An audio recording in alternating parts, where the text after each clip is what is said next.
मित्रांनो, आता आपण दापोली येथील केशवराव मंदिराच्या प्रमुख रस्त्यावरती पोहोचलेलो आहोत। इथून हे मंदिर साधारणतः अजून 10-15 मिनिटावरती असेल।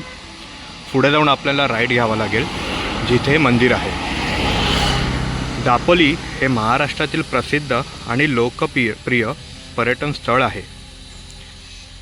दापोली हे ठिकाण प्रामुख्याने समुद्रकिनारे, गड किल्ले, निसर्ग यासाठी प्रसिद्ध आहे। आणि त्यामधील आज एक प्रसिद्ध असं ठिकाण ला आपण भेट देणार आहोत।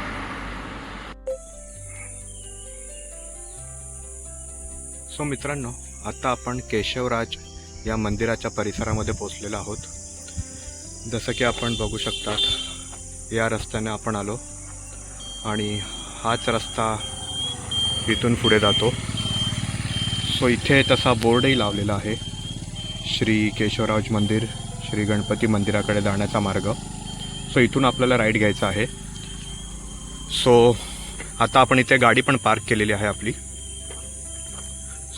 सो आता आपण इथून पुढच्या प्रवासाला सुरुवात करणार आहोत। जसं की इकडे आपण बघू शकता, इकडचे काही नियम आहेत। जर आपण दुचाकीवर 4 चाकी घेऊन येत असाल आणि जर आपण पार्किंग जर नीट केली नसेल तर त्यासाठी इकडच्या गावकऱ्यांनी और इकडचे जे नियम आहेत त्या हिशोबाने तुमच्याकडून दंड आकारले जातील। सो याची कृपया काळजी घ्यावी सर्वांनीच, जे इथे व्हिजिट द्यायला येतील त्यांनी।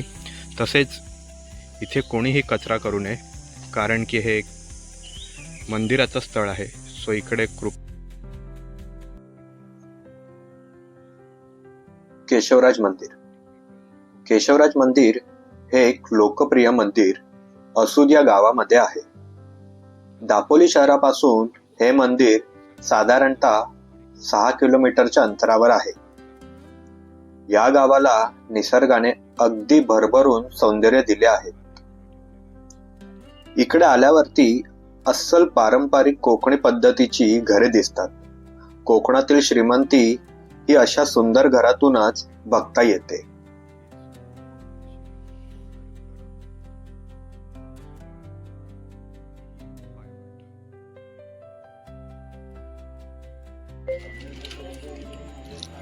इकडे अशीही लहान लहान दुकाने आहेत, जिकडे आपल्याला अस्सल कोकणी पदार्थ पाहायला आणि खायला सुद्धा मिळतील।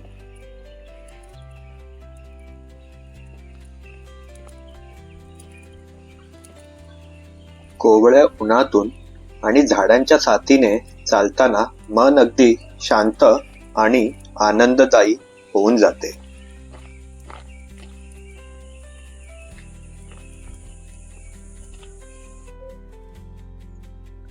काकींकडे उकडीचे मोदक पण आहेत,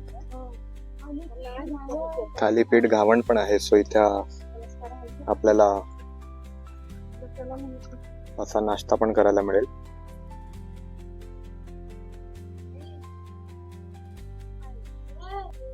केशवराज मंदिर।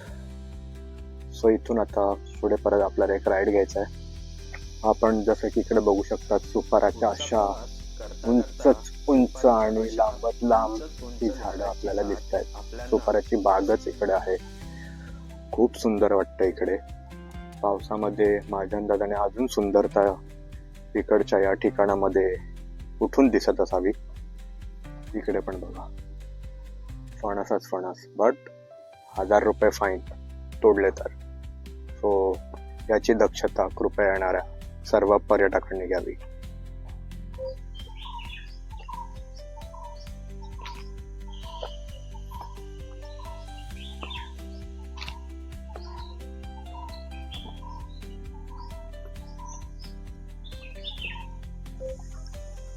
केशवराज मंदिर भारताच्या समृद्ध आणि सांस्कृतिक वारशाचे एक अद्भुत उदाहरण आहे।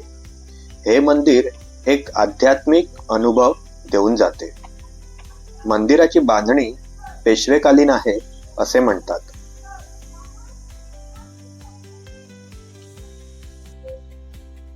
मंदिरामध्ये प्रवेश केल्यानंतर आपल्याला मंदिराच्या उजव्या बाजूला गोमुखामधून वाहणारे पाणी दिसते. गोमुखामधून पाणी हे 12 महिने वाहत असते.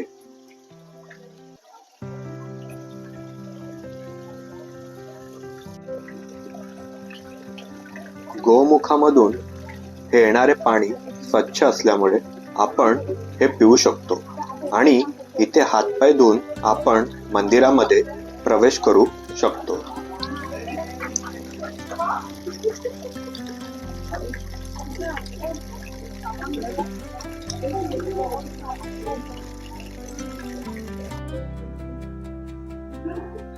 केशवराज मंदिर हे भगवान श्री विष्णूला समर्पित आहे. 1000 वर्ष जुने हे मंदिर निसर्गरम्य अशा जागी हे वसलेले आहे.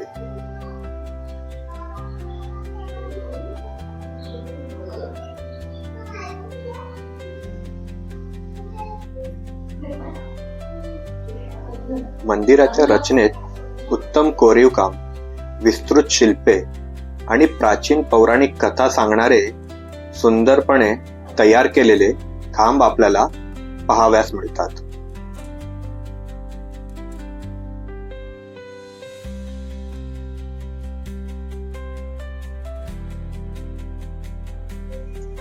केशवराज मंदिरापर्यंत पोहोचणे हा एक असा प्रवास आहे ज्यामध्ये साहस आणि अध्यात्म दोन्हीचा मिलाप आहे. एक शांत